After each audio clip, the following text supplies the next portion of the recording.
Hi dear viewers, and welcome to another video from Display Repair. In this video we're going to show you some of the most common symptoms of a blown head gasket. Why is this so important? Well, if you start having this problem on your car, if you notice it on time, you can prevent causing big trouble for your engine and big engine damage. Repairing a blown head gasket is a big repair on its own. It's costly on its own, but if you don't notice it on time, you can cause even bigger damage and you can have big, huge repairs to the point that you'll have to make a complete engine rebuild. So, very important, very useful. I hope this video helps and stay tuned.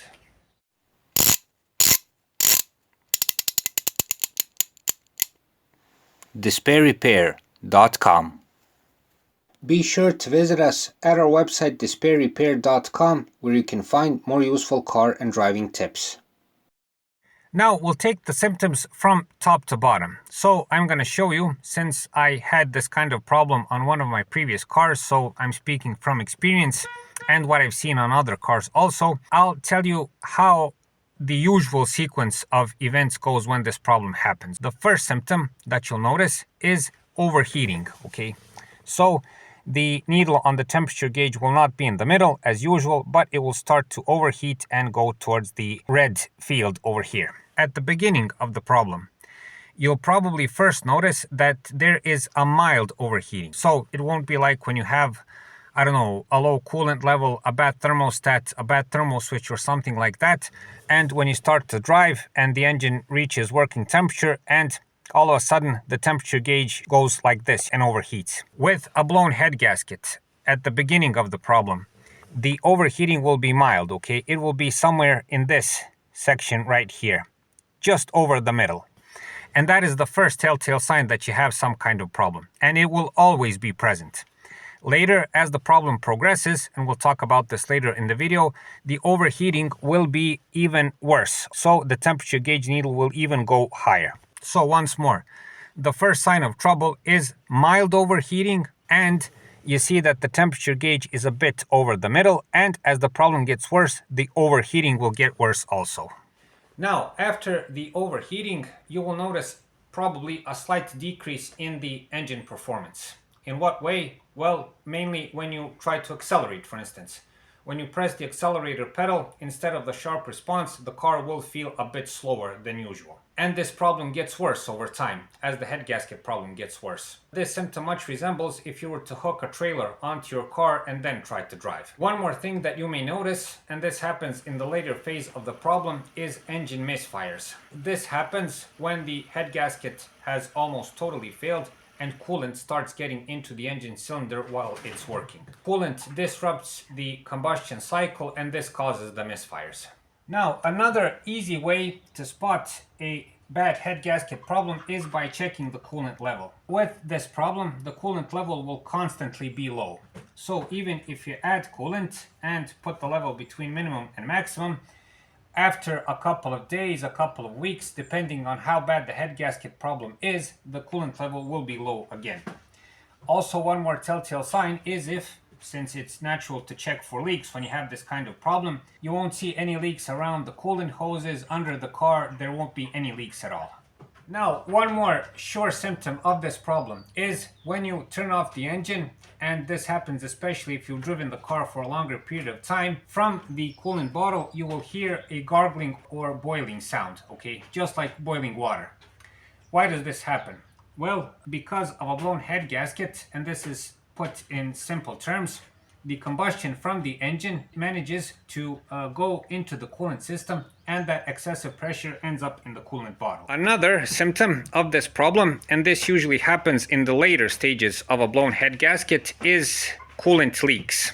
Okay, you'll see traces of coolant around the engine, and you'll also notice a bigger loss of coolant. This isn't a good example here since we have an engine cover on Skoda's engine and various covers on the side, but I hope you can see this. You will see traces of coolant between the engine head and the engine block. This would just be an illustration. You will notice them because there will be a faint color of coolant. In this case, it would be sort of a pink color with white sort of dusty residue from the coolant. When you see this between the engine head and the engine block, that's a sign of trouble. And finally, dear viewers, for the perhaps most dramatic symptom of this problem, and that is the mixing of engine oil and coolant. Why does this happen? Well, when the head gasket fails completely, then the engine oil gets mixed with the engine coolant, and through the canals, through the engine block, through where the coolant and oil flow, the contaminated coolant ends up in the coolant bottle, of course. Now, how to recognize this problem best? Well, perhaps you want to check the coolant. You take off the cap, and instead of seeing clear coolant like it usually is, you will see oil inside of it. Now, there are two stages of this problem. If the head gasket has not totally failed, you will see inside the coolant bottle small black or brown or yellowish stains. So it will only be tainted with oil. And usually in this phase, you can still continue driving the car to some extent. But if you see a yellowish brownish sludge that's formed on top of the coolant, it looks like a bloated floating cream of a sort, you know.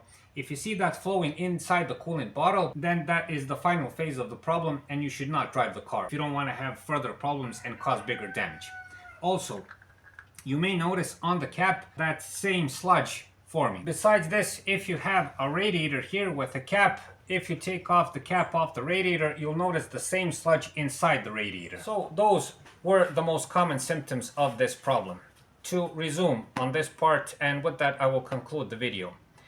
How this usually happens, and again I've had this experience with one of my previous cars. First, there is mild overheating.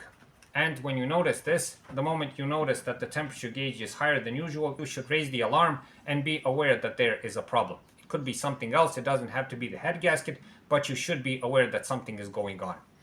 After this, once you notice poor engine performance, and besides this, especially if you notice misfire, then it's time to definitely raise the alarm. You definitely have a problem and you have to see what's going on. If you've noticed in the meantime, if you do regular checks on your car, that there is a constant loss of engine coolant, and if you notice that there are leaks between the engine block and the engine head, then you're almost at that point 80% sure that you have a problem. When you notice oil and coolant mixing inside the coolant bottle, it's game over. It's best then to not drive the car and solve the problem as soon as possible. Now, we're going to make a specific video on this topic. I think it's next in line after this one. Should you drive the car with a blown head gasket? I can also tell you this from experience. If you can, park the car when you notice this problem and don't drive it anymore. This way you're safe from any kind of risk. But if you're in dire need of a car, and if you notice only traces of oil inside the coolant bottle, and if the engine doesn't completely overheat, if there is only overheating to some extent, to some safe extent, you can drive the car for, I don't know, a couple of 100 kilometers more. But if you see the sludge forming inside the coolant bottle, stop driving the car, park it, you can't use it anymore. If you don't do this, then you will risk, as I mentioned in the beginning of the video, serious engine damage. You will need engine rebuild probably. Coolant gets into the engine cylinders. You can risk complete overheating. You'll contaminate the whole coolant system, and you'll cause big and costly problems. And if you drive a higher mileage car, if you drive an older car, doing an engine rebuild or replacing the engine and flushing the coolant system and everything else costs money, and it is questionable, is it economically sound to do this, you know? All in all, you're gonna cause big problems. One more thing I always say with all car problems: if you notice the symptoms on time, you're going to save yourself a lot of money, time, and problems. If you do regular checkups on your car, if you pay attention to your car, if you pay attention how it drives, how the engine sounds, and everything else, you can save yourself a lot of money, time, and lost nerves. So that's it for this time. I hope this video helps. If you find the time, watch our other videos where you can see other car maintenance and driving related videos that should help you, if not perhaps solve your problems. Thanks for watching, and thanks for your time.